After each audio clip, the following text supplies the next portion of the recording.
Nu'aiman dan kisah terselubung di balik piring madu. Assalamualaikum warahmatullahi wabarakatuh.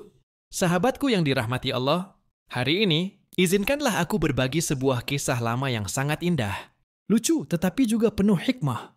Kisah ini datang dari zaman Rasulullah Shallallahu Alaihi Wasallam tentang seorang sahabat istimewa yang terkenal dengan kejenakaannya, namun tetap memiliki hati yang sangat mencintai Islam dan Rasulullah.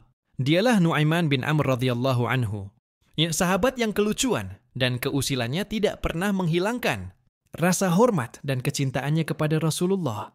Mari kita duduk santai sejenak. Bayangkan seolah kita sedang berkumpul di sebuah majelis kecil yang hangat, lalu aku bercerita kepadamu tentang kisah terselubung di balik piring madu ini. Pada suatu hari, di tengah kehidupan yang sederhana di Madinah, para sahabat Rasulullah hidup dengan penuh ukhuwah. Mereka saling membantu, bercanda, bahkan sesekali membuat kejutan-kejutan kecil yang mengundang tawa. Dan tentu saja, bila bicara tentang kejutan dan tawa, nama Nu'aiman selalu muncul di barisan pertama.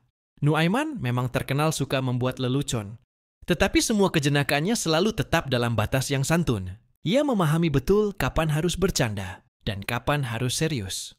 Hatinya begitu halus dalam mencintai Allah dan Rasul-Nya. Pada suatu sore yang cerah, para sahabat berkumpul di dekat Masjid Nabawi. Hari itu suasananya lebih ramai dari biasanya. Ada seorang saudagar dari Yaman yang baru datang, membawa madu murni, sesuatu yang sangat jarang dan mahal di Madinah kala itu. Madu dari Yaman terkenal luar biasa kualitasnya. Manisnya alami, warnanya bening keemasan, dan aromanya harum menusuk hidung. Mendengar ada madu datang, para sahabat pun merasa gembira. Mereka tahu Rasulullah Shallallahu Alaihi Wasallam sangat menyukai makanan manis seperti madu. Maka terpikirlah Nu'aiman untuk membuat sesuatu yang istimewa.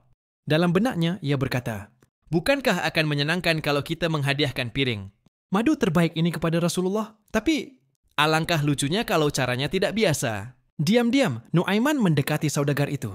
"Berapa harga satu piring madu ini, wahai saudagar?" tanyanya. Saudagar itu menyebutkan harga yang cukup mahal. Bukan harga yang ringan untuk kaum muhajirin dan ansyar yang hidup sederhana.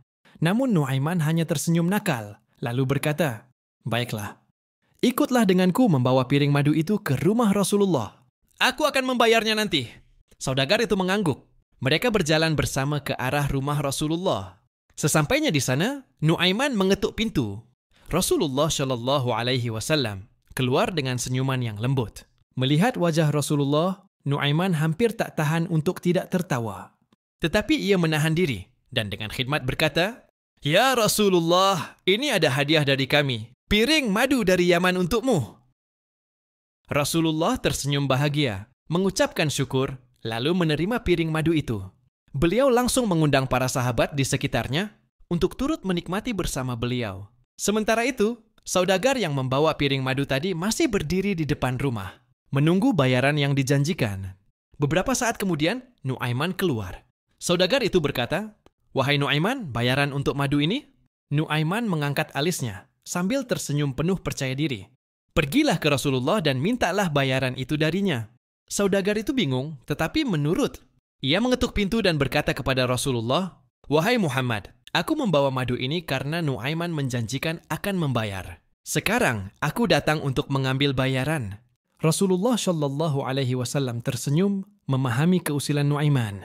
Beliau tidak marah karena tahu niat di balik semua ini adalah untuk membuat beliau bahagia. Rasulullah pun memerintahkan agar piring madu itu dibayarkan dari Baitul Mal, kas negara umat Islam. Setelah itu, Rasulullah memanggil Nu'aiman dan bertanya sambil tersenyum, "Wahai Nu'aiman, apa yang membuatmu melakukan ini?" Nu'aiman, dengan wajah penuh kepolosan, namun mata berbinar-binar menahan tawa, menjawab, "Ya Rasulullah, aku ingin engkau bisa menikmati madu terbaik, dan aku tahu kalau aku minta kepada sahabat-sahabat yang lain, mungkin akan perlu waktu lama untuk mengumpulkan uangnya. Jadi aku membuat cara ini agar cepat. Semoga Allah dan engkau meridainya." Mendengar jawaban itu, Rasulullah tertawa. Tawa penuh kasih sayang yang jarang disaksikan. Para sahabat yang mendengar kisah itu pun tertawa bersama. Namun tak satu pun dari mereka marah.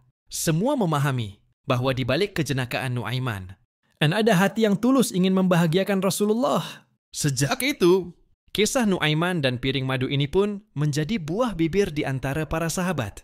Bukan sebagai olok-olokan, tapi sebagai kenangan manis tentang bagaimana cinta kepada Rasulullah bisa diungkapkan dengan cara yang penuh keceriaan dan ketulusan. Sahabatku yang dirahmati Allah, kisah Nuaiman ini mengajarkan kepada kita banyak hal. Bahwa dalam berbuat baik, kadang dibutuhkan kreativitas dan ketulusan. Tidak harus selalu serius kaku, kadang kebaikan itu bisa datang dalam bentuk yang ringan, lucu, tetapi tetap penuh makna. Pesan moral yang bisa kita ambil dari kisah ini adalah, cinta kepada Rasulullah dan kepada sesama harus senantiasa hadir dalam hati kita. Bahkan dalam gurauan, jangan sampai ada niat menyakiti. Kebaikan bisa dilakukan dengan berbagai cara, asalkan niatnya tulus dan tidak melanggar adab. Tersenyum dan membuat orang lain bahagia adalah bagian dari ibadah. Rasulullah sendiri bersabda, senyummu kepada saudaramu adalah sedekah. Pentingnya memahami suasana hati orang lain, seperti Rasulullah yang tidak marah kepada Nuaiman, tetapi justru menghargai niat baiknya. Begitulah sahabatku, kisah tentang Nuaiman dan kisah terselubung di balik piring madu. Semoga kisah ini bisa membawa senyum di wajah kita, melembutkan hati, dan menambah cinta kita kepada Rasulullah dan sahabat-sahabat beliau. Sampai bertemu lagi di kisah-kisah penuh hikmah lainnya, insya Allah. Wassalamualaikum warahmatullahi wabarakatuh.